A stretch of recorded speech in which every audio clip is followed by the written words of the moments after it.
Microprose has just released its brand new World War II title, 1944 Across the Rhine.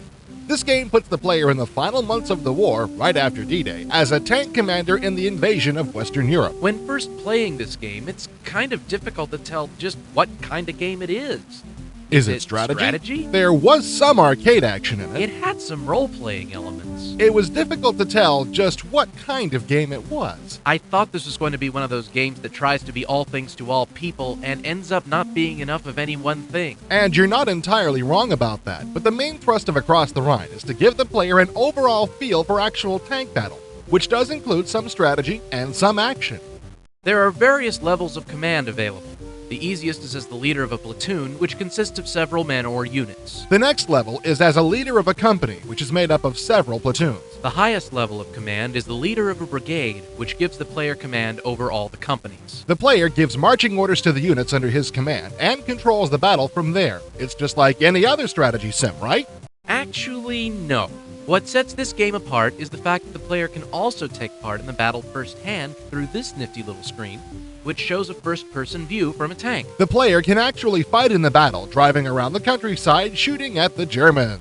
What a strange feature to throw into a strategy game. Hey, it's not that bad. This gives a larger sense of reality to the game, you know? Instead of ordering around units that shoot, fire, and are destroyed by the computer's preset percentages. This adds that human element to war. Oh, when I'm trying to control an entire army, the last thing I want to do is drive one tank around the battlefield. But that's where this first-person feature is most useful. When you're playing as the commander of a platoon, you can't give orders to any other units except your own. So what's the use of even playing if I can't order around my army? But that's the beauty of this portion of the game. Instead of being in command of the forces, in Across the Rhine, the player is actually part of the forces. But at this level of play, you might as well be playing something like Armored Fist. Yeah, that's the only drawback. When you're at the platoon level, pretty much all you can do is drive and shoot. Although, you do have access to order artillery fire, airstrikes, and air recon. And while the graphics are good, the movement is real choppy in the first-person game. Adding to this mix of game styles, Across the Rhine has a very distinct role-playing quality to it, since you create an officer to play as. The computer lets you choose to fight as an American or a German soldier. Just put in your name and the rank you want to start off as, and you're off. As a character, you can gain points, get promoted, earn medals and awards, even get killed. Every battle you play, your character is in one of the tanks. If that tank gets destroyed, and your character along with it, your game is over. Even if you're winning the battle, when your character dies, so does your game. There are several different modes of play in Across the Rhine. You can play a number of historical or hypothetical battles, or you can play in the campaign mode. In the single battles, you get to choose what level of command you're at. But in the campaign mode, whatever level your character is in, that's the level you'll control. When playing a campaign, you can choose from 3 different routes taken in the actual invasion of Europe. Once you choose which route to take part in, you decide the point at which you wish to enter the campaign. The routes begin right after D-Day and continue through crossing the Rhine into Germany. But there are several points along the way where you can enter, so you don't have to play the entire campaign if you want to take part in a series of battles that occurred right before crossing into Germany. The only real functional problem with Across the Rhine is the time it takes parts of the game to load. And how.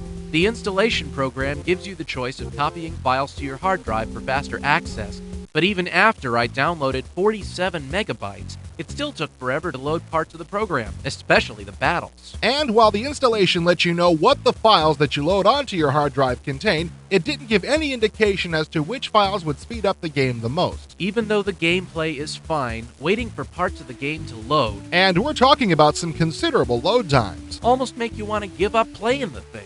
The packing of Across the Rhine is one of its better features. The menu screens have backgrounds made up of full-motion video or photographs from World War II. It also includes a battle editor so you can put together your own scenarios. The well-written manual was accompanied by a historical documentary in book form, although both the manual and the book could have used more pictures and diagrams. But helping to ease that problem was a companion CD-ROM that runs out of Windows, which is a fairly in-depth documentary covering the part of the war featured in the game. It features a ton of great video from the war, plus it has full narration. It's all very well done.